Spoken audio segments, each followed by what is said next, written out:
While I was in Honolulu, I witnessed the ceremonious funeral of the king's sister, Her Royal Highness the Princess Victoria.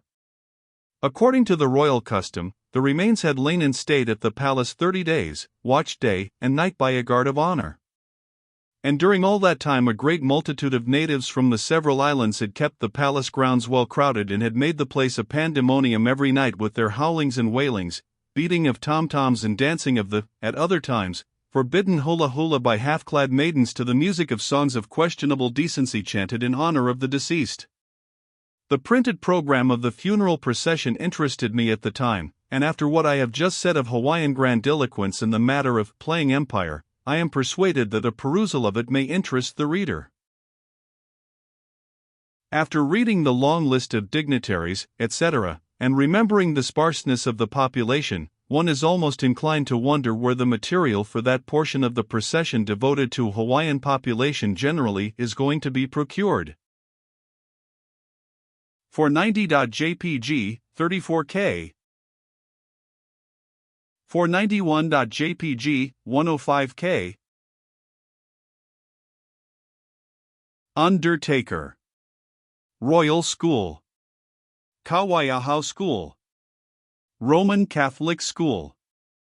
Maimai School. Honolulu Fire Department. Mechanics Benefit Union. Attending Physicians. Nanahikis, Superintendents, of the Crown Lands, Kanahikis of the private lands of His Majesty, Kanahikis of the private lands of Her late Royal Highness. Governor of Oahu and Staff. Hulumanu, Military Company. Household Troops. The Prince of Hawaii's Own Military Company. The King's Household Servants. Servants of Her late Royal Highness. Protestant Clergy. The clergy of the Roman Catholic Church. His Lordship Louis Maigret, the Right Reverend Bishop of Arathea, Vicar Apostolic of the Hawaiian Islands. The clergy of the Hawaiian Reformed Catholic Church. His Lordship the Right Reverend Bishop of Honolulu. Her Majesty Queen Emma's Carriage. His Majesty's Staff. Carriage of Her late Royal Highness. Carriage of Her Majesty the Queen Dowager. The King's Chancellor. Cabinet Ministers. His Excellency the Minister Resident of the United States. H.B. M's Commissioner. H.B. M's Acting Commissioner. Judges of Supreme Court. Privy Councilors. Members of Legislative Assembly. Consular Corps. Circuit Judges. Clerks of Government Departments. Members of the Bar. Collector General, Custom House Officers and Officers of the Customs. Marshal and Sheriffs of the different islands. King's Yeomanry. Foreign Residents. Ahahui Kahumanu. Hawaiian population generally. Hawaiian Cavalry. Police Force. I resume my journal at the point where the procession arrived at the Royal Mausoleum. As the procession filed through the gate, the military deployed handsomely to the right and left and formed an avenue through which the long column of mourners passed to the tomb. The coffin was borne through the door of the mausoleum, followed by the king and his chiefs, the great officers of the kingdom, foreign consuls, ambassadors and distinguished guests, Burlingame and General van Valkenburg. Several of the kahilis were then fastened to a framework in front of the tomb, there to remain until they decay and fall to pieces, or, forestalling this, until another scion of royalty dies. At this point of the proceedings the multitude set up such a heartbroken wailing as I hope never to hear again. 492.jpg, 90K. The soldiers fired 3 volleys of musketry, the wailing being previously silenced to permit of the guns being heard. His Highness Prince William, in a showy military uniform, the true prince, this scion of the house overthrown by the present dynasty, he was formerly betrothed to the princess but was not allowed to marry her, stood guard and paced back and forth within the door. The privileged few who followed the coffin into the mausoleum remained some time, but the king soon came out and stood in the door and near one side of it.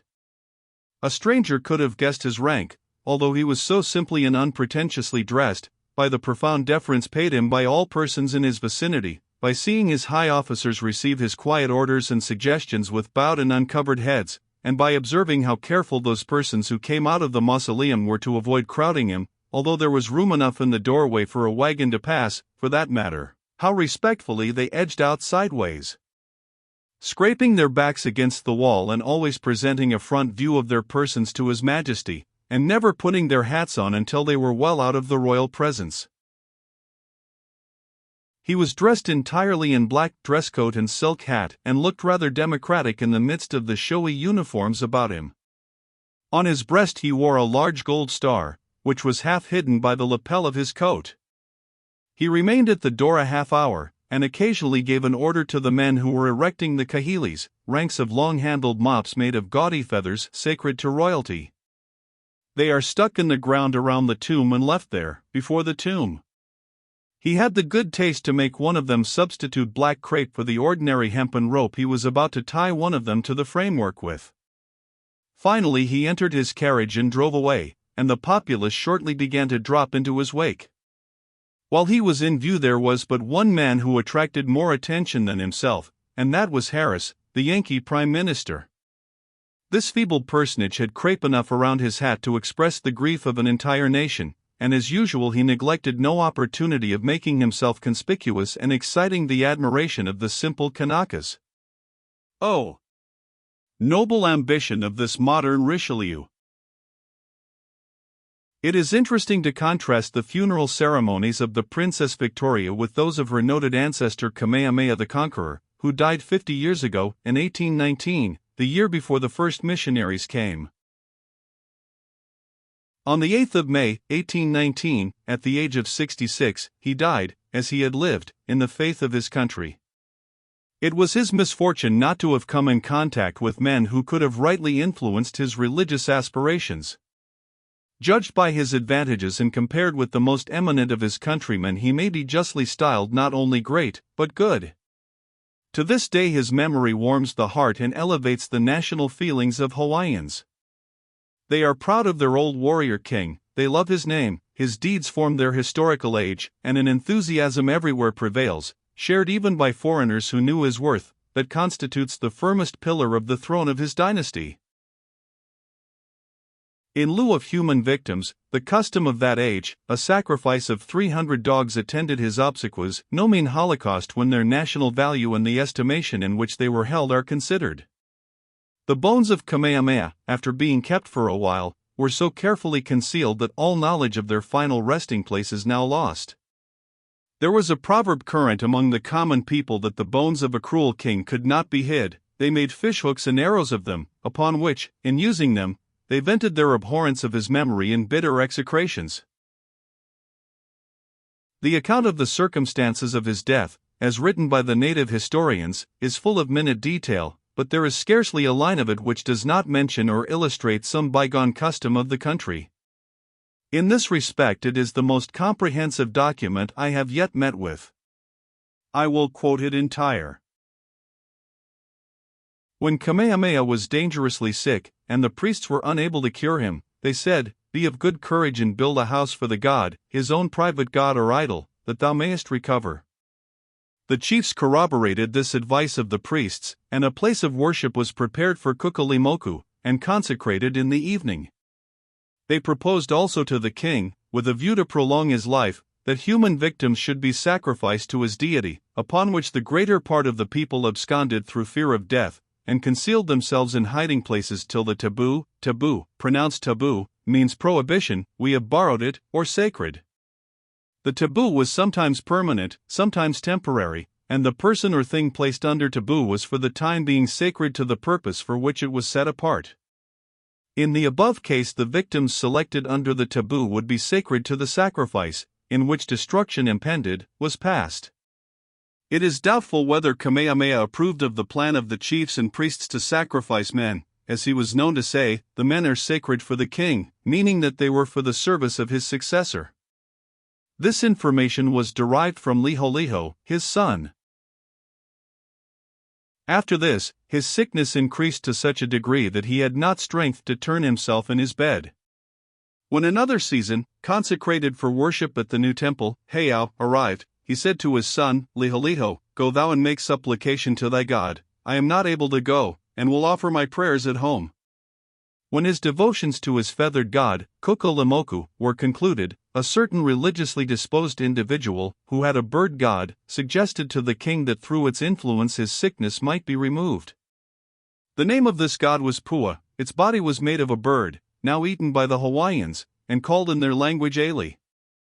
Kamehameha was willing that a trial should be made, and 2 houses were constructed to facilitate the experiment, but while dwelling in them he became so very weak as not to receive food.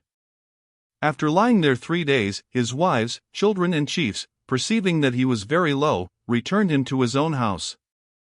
In the evening he was carried to the eating house, where he took a little food in his mouth which he did not swallow, also a cup of water.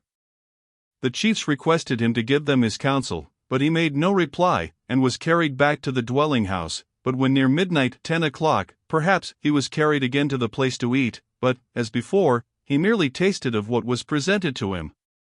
Then Kaikiowa addressed him thus: "Here we all are, your younger brethren, your son Liholiho and your foreigner. Impart to us your dying charge, that Liholiho and Kahumanu may hear." Then Kamehameha inquired, "What do you say?" Kaikiowa repeated, "Your counsels for us." He then said, "Move on in my good way in." He could proceed no further.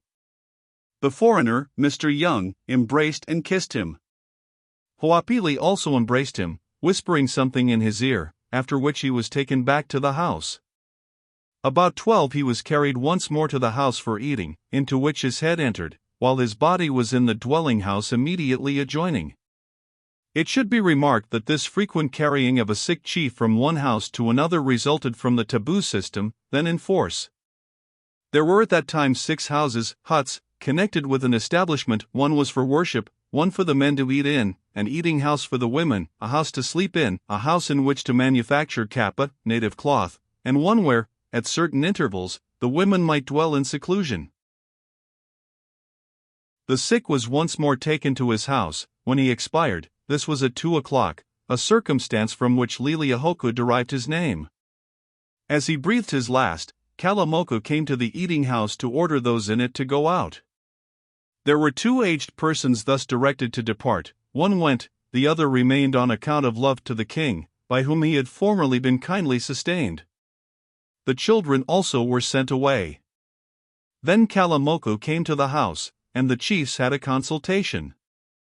One of them spoke thus: "This is my thought, we will eat him raw." This sounds suspicious, in view of the fact that all Sandwich Island historians, white and black, protest that cannibalism never existed in the islands. However, since they only propose to eat him raw, we won't count that. But it would certainly have been cannibalism if they had cooked him. Mt.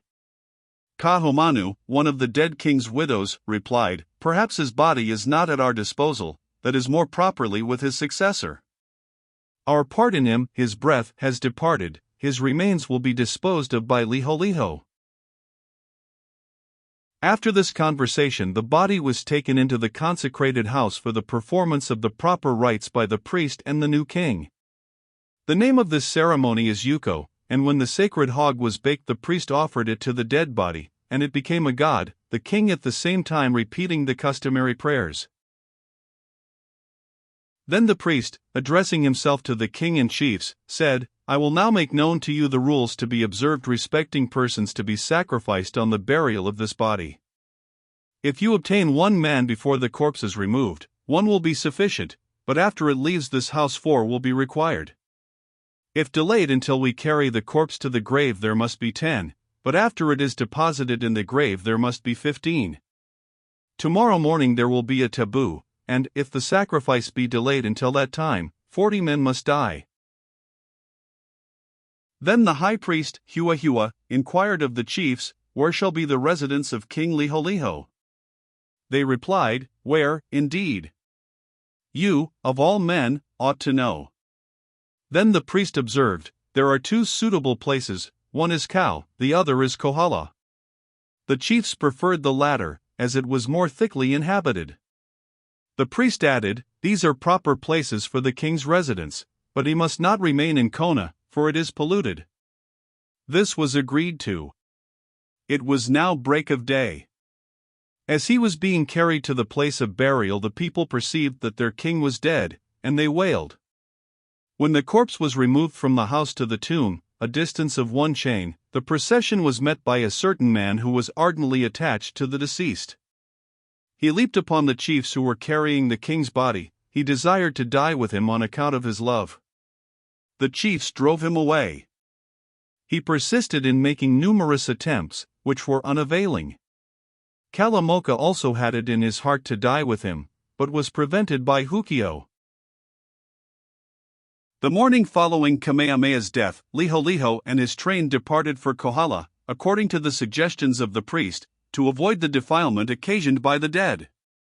At this time, if a chief died, the land was polluted, and the heirs sought a residence in another part of the country until the corpse was dissected and the bones tied in a bundle, which being done, the season of defilement terminated. If the deceased were not a chief, the house only was defiled, which became pure again on the burial of the body. Such were the laws on this subject. On the morning on which Liholiho sailed in his canoe for Kohala, the chiefs and people mourned after their manner on occasion of a chief's death, conducting themselves like madmen and like beasts. Their conduct was such as to forbid description. The priests, also, put into action the sorcery apparatus, that the person who had prayed the king to death might die, for it was not believed that Kamehameha's departure was the effect either of sickness or old age. When the sorcerers set up by their fireplaces stick with a strip of kappa flying at the top, the chief Keamoku, Kahamon's brother, came in a state of intoxication and broke the flagstaff of the sorcerers, from which it was inferred that Kahumanu and her friends had been instrumental in the king's death. On this account they were subjected to abuse. You have the contrast, now, and a strange one it is. This great queen, Kahumanu, who was subjected to abuse during the frightful orgies that followed the king's death, in accordance with ancient custom, afterward became a devout Christian and a steadfast and powerful friend of the missionaries. Dogs were, and still are, reared and fattened for food by the natives, hence the reference to their value in one of the above paragraphs. 40 years ago it was the custom in the islands to suspend all law for a certain number of days after the death of a royal personage, and then a Saturnalia ensued which one may picture to himself after a fashion, but not in the full horror of the reality. The people shaved their heads, knocked out a tooth or two, plucked out an eye sometimes, cut, bruised, mutilated or burned their flesh, got drunk, burned each other's huts, maimed or murdered one another according to the caprice of the moment, and both sexes gave themselves up to brutal and unbridled licentiousness. 497.jpg, 96k. And after it all, came a torpor from which the nation slowly emerged bewildered and dazed, as if from a hideous half-remembered nightmare. They were not the salt of the earth, those gentle children of the sun. The natives still keep up an old custom of theirs which cannot be comforting to an invalid. When they think a sick friend is going to die, a couple of dozen neighbors surround his hut and keep up a deafening wailing night and day till he either dies or gets well. No doubt this arrangement has helped many a subject to a shroud before his appointed time. They surround a hut and wail in the same heartbroken way when its occupant returns from a journey. This is their dismal idea of a welcome. A very little of it would go a great way with most of us.